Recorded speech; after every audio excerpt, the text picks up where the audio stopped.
How to add a course in Duolingo. Hi everyone, I'm here to assist you today. Without any delay, let's jump right in. First, open Duolingo on your device.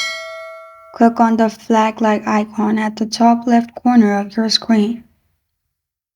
Then, in here, you'll find courses with a plus sign. Click on the courses. After that, you'll find all the list of languages. Simply select the one you prefer and press on Continue at the bottom. After that, you'll find this kind of screen pop up. In here, as you can see, how much Portuguese do you know? Select the one you prefer and press on Continue at the bottom.